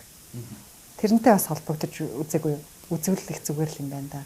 Ойролцоо төрлийн бүтээгдэхүүн хөгжүүлж ийн л гэсэн үг баг. Тэднийг болохоор сургуулиудад програм нийлүүлэхгүй зүгээр юу яадаг. IT-г нь хариуцдаг байхгүй. Одоо нэг сургуульд нэг юм IT програмын инженер хэрэгтэй болдог штэ. Тухайн компьютерийг залгаж өгнө, мэйлийг нь холбож өгнө. Тэр үйлчилгээг нь бүгдийг нь хариуцдаг гэсэн. Тэгээд офисоосоо хяналтыг нь удирдаад за энэ хүүхэд өнөөдөр юу үзэж гин, үзэх даалгавраа үзэж гин үгүй юу? Эсвэл өөр үзэх ёсгүй насан туршидтыг үзээд байна уугүй юу гэдгийг нь хянаад блоклоод дэмжиж ингээд явдаг. Тийм үйлчлэл үзүүлдэг Монгол компани байдаг. Яг инженерүүд Монгол инженерүүд ажилладаг. Тэгвэл танай тэр нэвтрүүлгийг үзье. Тий. Тэгмтэй холбогдож өгөх. Олон жил болж байгаа. Нэлээ олон. Гэхдээ яг тухайн сургуулийнхаа л юм хийд юм тий. Олон сургуулиуд тий. Айгүй олон сургуулиудад, айгүй олон үйл хөдлөлийн компаниудын төрөлжөө явцсан. Маш олон хуулийн компаниудын тэр IT-г хариуцаа явдаг гэсэн. Програм талдаа өөрөөсөө бас бүтээгдэхүүнтэй болж байгаа. Бидрийг ярилцахад гэдэг чинь 2 жилийн гарны өмнө сая 1 сая дахь хэрэглэгчээ бүртгэлээ гэсэн байсан нөө клафт ороод нөө бонусыг нэгтгэсэн тийм систем хөгжүүлж илээ да. Тийм газартаа бас яриад холбогдвол тийм ээ. Тэнд сурж байгаа. Хоторцсон байх л гайхчлаа өрөөсөө. Тий би аль 2 гар 3 жилийн өмнө ковидын өмнө л явж хийж байгаа тийм хөгжүүлэлт байсан. Одоо бүр дараагийнхаа шатнд гарч л байгаа хэл та. Тэгэхээр тэр тал руугаа туршлагачсан байсан. За баярлалаа. За. Тэгэхээр одоо манай сургууль яг танахтай ижил төрлийн бүтээгдэхүүн байна уу? Манай зах зээлд. Одоо манай намайг анхыг явж хахад хинч байдаг гэсэн л одоо бол хэд хэд гараад ирсэн. Гэхдээ яг манайх шиг ийм бүрэн ийм систем бол байхгүй. Нэг ийм тест хэсгийн ч юм уу яг сургууль удирдлага хэсгийн ч юм уу эсвэл яг нөгөө хичээл заах хэсгийн ч юм уу хэсгээр ах шиг бүр ингээд том цогцоор нь хийж. Сая Туркээс хөрөнгө оруулалт татсан тийм ээ. Тэрийг одоо Туркийн хөрөнгө оруулалтын компани нэлээл танайд компанийг судлаад зах зээлийн боломж орон зайг судалж ижил хөрөнгө оруулалт хийж байгаа бах. Ямар давуу талыг нь үнэлээд боломжийг нь үнэлж хэдийн хэмжээний хөрөнгө оруулалт хийсэн бэ? 2 сая долларын бүтээгдэхүүн харуулсан баг. Тэгээд эн чинь тэгэл бараг л хөрөнгө оруулалттай 2 сая долларын бүтээгдэхүүн энэ оны 8-аас 9 сарын хооронд одоо бид нар яг нэг prepare time хийгээ явж байгаа. Тэгээд бас ерөнхийдөө бол нөгөө нэг төрлийн бүтээгдэхүүн юм уу? Олон нөгөө дагалдах хэрэгсэл үү? бүх төрлийн бүтээгдэхүүн олон төрлийн бүтээгдэхүүн гэсэн. Тэгээд эхлэл брендийг яг Турк улсад ингээд яг одоо худалдаа нь борлуулах. Тэгээд ихний худалдаа авалтыг бид нар анхны байдлаар нийлүүлэх замаар ингээд амжилттай хэрэгжсэн байна. Тэгээд энэ их сонирн болсон. Хөрөнгө оруулалтын чуулга уулзах зохион байгуулъя гээд тэгээд бид нар ингээд Туркэд ер нь яг өөрсдийн гараар үзсэн. Турк бол одоо манай Төв аймаг шиг л хандсан байна шүү дээ. Нэг ингээд те маркетингийн дарга барьлаа. Тэгээд 150 орчим хүн ирсэн. Тэгээд ингээд нээлттэй ингээд маш сайхан болсон. Тэгэхээр Монголдо харин энийг хийсэн ч харин тор болсон баг. Яагаад? Бас ингээд хөрөнгө оруулалтын процессыг ингэж одоо юу хин те хөрөнгө оруулалт гэдэг чинь манай хуулийн ам зохицуул жоохон өөр байдаг юм шиг байгаа. Та ч одоо айгүй олон саналга авч байна. Одоо хөрөнгө оруулалтын тухай хууль гэтэл одоо айл дээр үеийн зохион байгуулалт. Одоо тэгтэл энэ технологи чинь жилийн дотор өөрчлөгдөж байна шүү дээ. Хөрөнгө оруулах хэлбэр бүтээгдэхүүн өөрчлөгдөж байна шүү дээ. Энэ хэсэгт нэг ийм асуулт асууч. Манай нэг брэнд асуулт байгаа. Номны агуулгач гэсэн яг энэ агуулгын хүрээнд хийсэн. Та гурийн эргэлтийн цэг болсон түүхүүд нь юу вэ? Ямар үйл явдал юу тохиолдоод амьдралдаа эргэлтийн цэг хийжсэн бэ? Энэ дээр миний хариулт жоохон тийм онцгой хариулт байгаа байхгүй. Тэгээ би жоохон ялах гэж байна. Гү бодсон ч онцгой хариулт.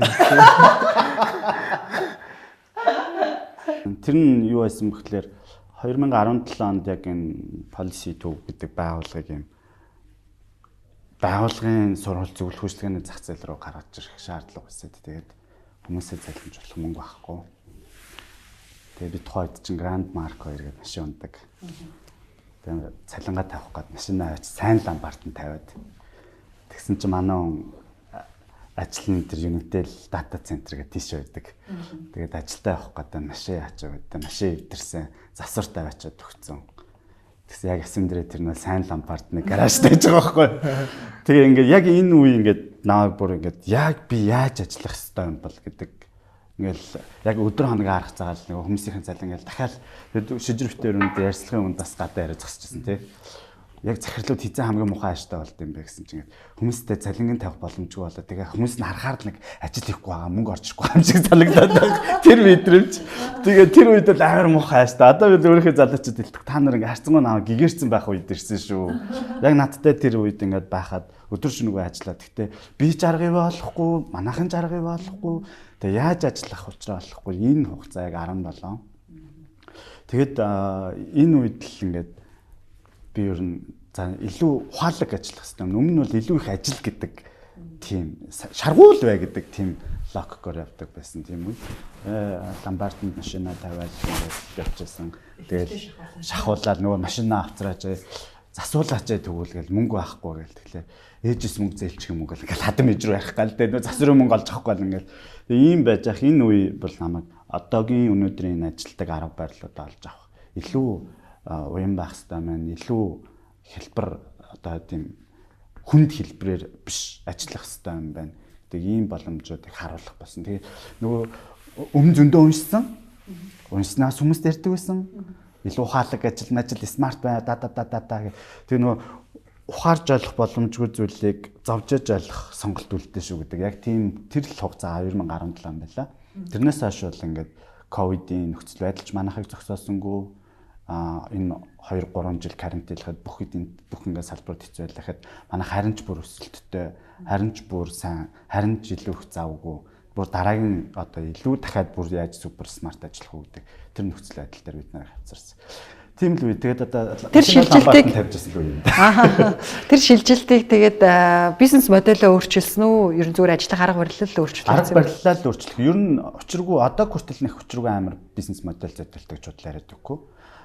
Юуг яаж зарах уу гэдэг дээр жоохон анхаарах шаардлагууд үүснэ л үүссэн. Тэр өөр айгүй би хард хэлбэрээр л ажиллаад сэтгэл зүтгүүлэлсэн л тийм л он цаг хугацаасан. Нэг дон гэд нэг төгжээ молтордог.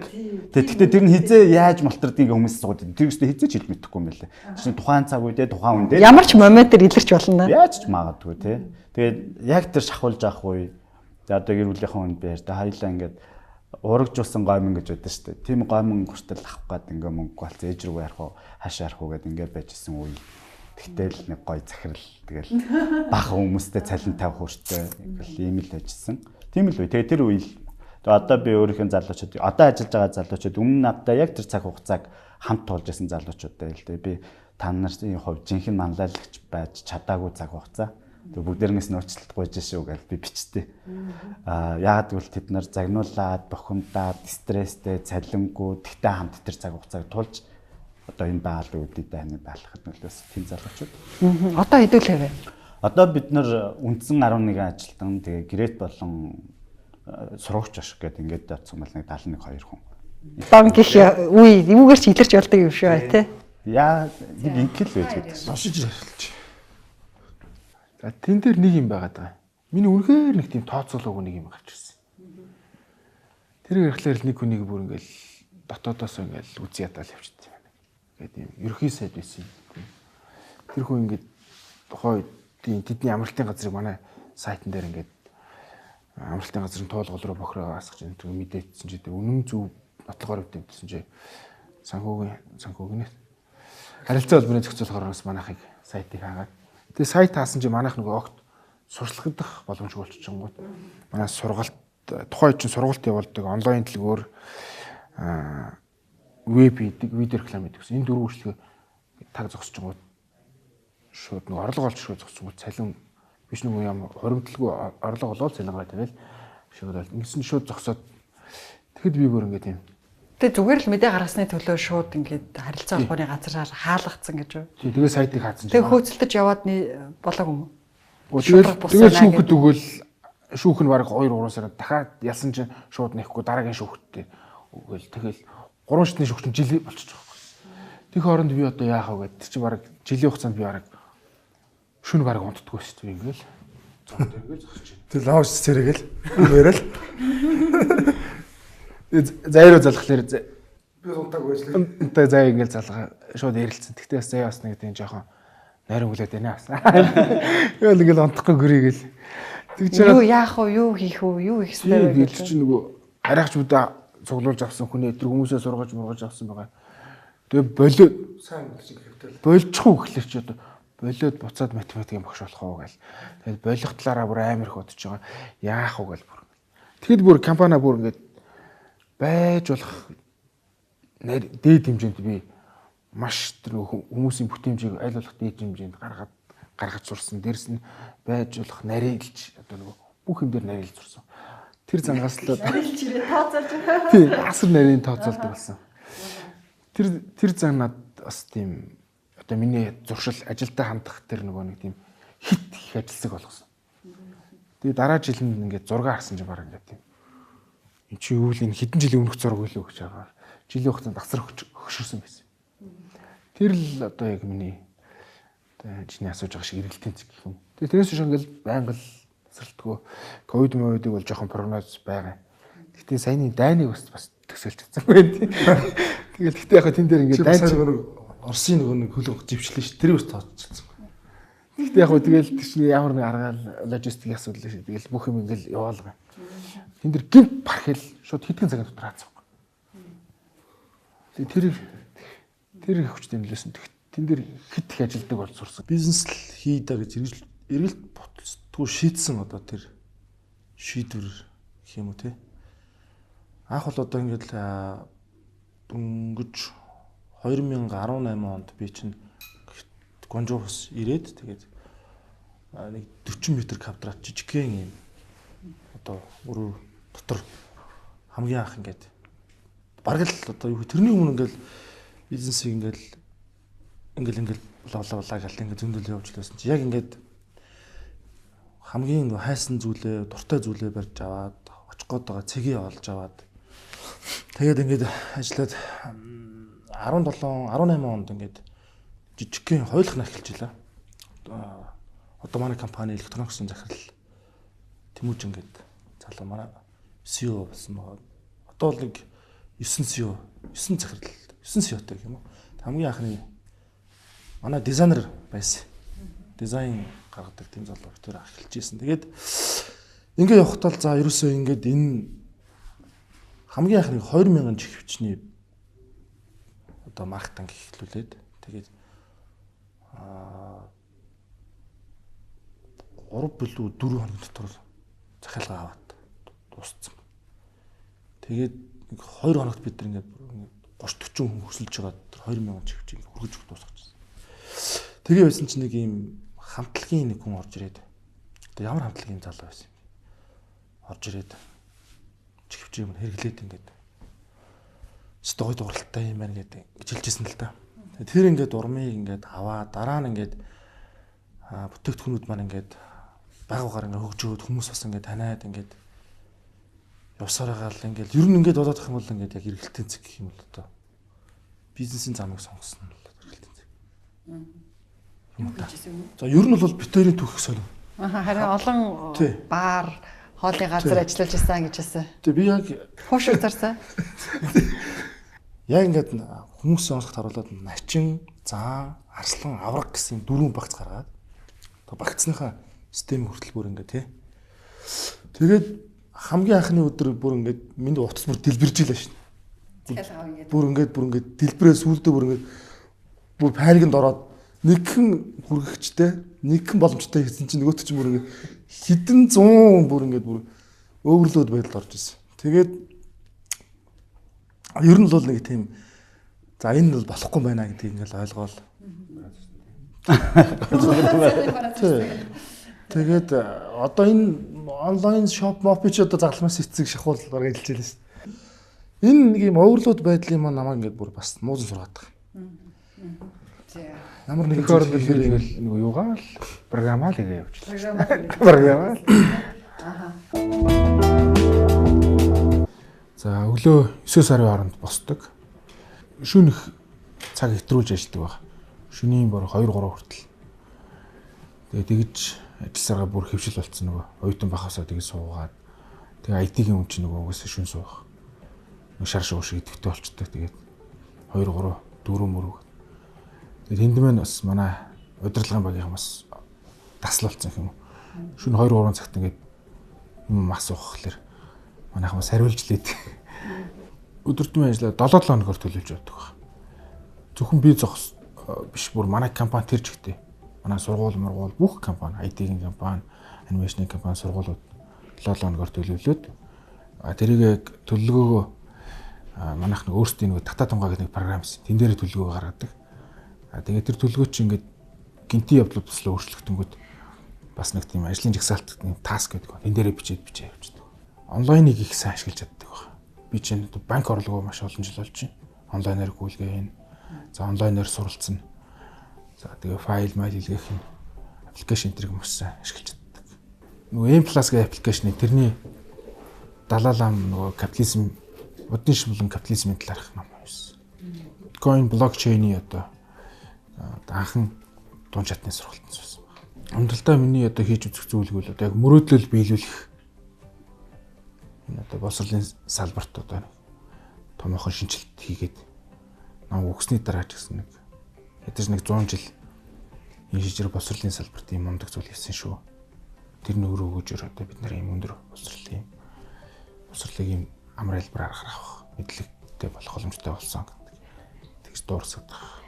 Ихэнх хүмүүст байдаггүй байж магадгүй. Өглөө болгон би 10 сонетик. Төрнийхнээс 10 сонетик байгаа. Өдөр болгон нэг 30-аас за багадаа 30 цаг ямар нэгэн ном эсвэл одоо лекц за сүүлийн үед бас подкаст сонсдог болсон байна. Төлөвлөгөөгөө л ер нь их сайн дахин хянаж одоо харах дуртай. За надад нэг сул тал байгаа. Англи хэлний чадвар маань их яг нь монголчуудтайгаа ч юм уу бичгийн төвшний боломж яг спикинг яриа төвшөндөө болох маш муу. Тэрийг их сайн болгож одоо яхарга одоо уг нь бол 10 жил их сургуультай би англи хэл үтсэн байдаг. Тэгсэн хүртэл яг англиар чөлөөд ярьж чаддаг. Тэнгүүд гадныхантай одоо дандаа орчуулагчаар харьцах хэцүү. Тэгээ яриаг нь ойлгоод олж эргүүл ярих чадвар муутай болохоор юм. Ярих чадвар дээр их сайн төвлөрч одоо аль болох ярих гэж хичээж тэгээд сабтитлгүй кино англи дээр кино их үзэж байгаа. Гэр бүлдээ ер нь цаг гаргаж амжиж байна уу? Хэдэн хүүхэдтэй вэ? 4 хүүхэд. Оо нэг гаргадаг үү. Хүүхдүүдийн боловсролд их анхаарна. Тэгээд эхнэрийнхээ санаачлаад хөгжүүлээд явах гэжсэн онлайн платформыг нь яагаад цааш нь хөгжүүлээгүй юм бэ? Онлайн дэлгүүр нь үү? Тий. онлайн дэлгүүр нь яг нөгөө түрний хэлдэг шиг миний яг мөрөөдөл биш ус болохоор тэгээ жоохон хэцүү ковид мовид хилгаал энэ төр гэл тэнгүүт фэйсбүүкийн нөгөө бас нөгөө юм сурчлагын хэсэг нь илүү чангарсан шүү дээ. Тэгж мэгэл тэгээ бүтээгдэхүүнүүд нийлүүлэлтэн тасалдал. За гэл. Тэгээ манай хүн ч өөрөө боли жоо хүмүүстэй анхаарах. Тэгэл. Одоо энэ дунд сургуулиуд нь хэд хэдэн сурагчтай? Амжилт кибер нь 700 сурагчтай. Цэлмэг кибер нь болохоор 200 орчим. Тэгээд ч дээр нь боловсролын салбарын бизнес гэдэг чинь өөрөө нийгэмд үнэлж баршгүй их том хувь нэмэр оруулж байгаа салбар л да. За ер нь ойрын хугацаанд сургуулиудынх нь одоо алсын хараа зорилго тий боловсролын платформ тал дээр ч гэсэн ойрын хугацаанд 3-5 жилийн дараа хүрчихсэн байх төлөвлөгөө нь юу вэ? За платформ болохоор энэ одоо энэ Азийн, зүүн өмнөд Азийн орнууд, Станы орнууд, Казахстан, Узбекистан, Станы орнууд тэгээ манайхтай энэ GDP-гээрээ дотоодын нийт бүтээгдэхүүнээр ойролцоо одоо юм өрсөлдөхөд нэг тийм амар хэцүү биш. Одоо энэ чинь Европоос чинь гүрж байгаа тийм. Тэгээ Африкийн орнууд ийм орнуудад энэ 23 жилийн хугацаанд бол тэнд бол хангалттай байр суурь олцсон байна. Тэгээд сургуулийнхаа салбарыг одоо яг програмаар нийлүүлсэн тэдгээр улсуудын сургуулиуд нийлүүлсэн ч байна бас тэдгээр улсуудад бас өөрийнхөө сургуулиудын салбарыг бас байгуулчихсан байна. Бас сургалтынхаа чанар програмаар ч гэсэн бас харьцангуй бүр одоо бол 3.0 бол тэр дараагийн вершн болсон. Одоо манайхыг одоо шүүмжлэх муулах одоо бүр нарийн шүүмжлэлтэй юмнууд болно гэс тийм одоо ерөнхий юм шүүмжлэлүүд бол аль эзэн даваа гарцсан тийм хөгжүүлэлт нь бол маш сайн болцсон байна гэж бодож байна. За баярлалаа. Бидний урилгыг хүлээж авч бизнесийн талаар нарийн дэлгэрэнгүй ноу хаваа хуваалцаж сонирхолтой яриа өрнүүлсэн танд баярлалаа. Танд болон таны бизнес, компани үйл ажиллагаа, компани хамт олонд нь өндөр амжилт хүсье. Тэндээс тал нэр. Би чи эндээс жиг нэг бууз гаргав.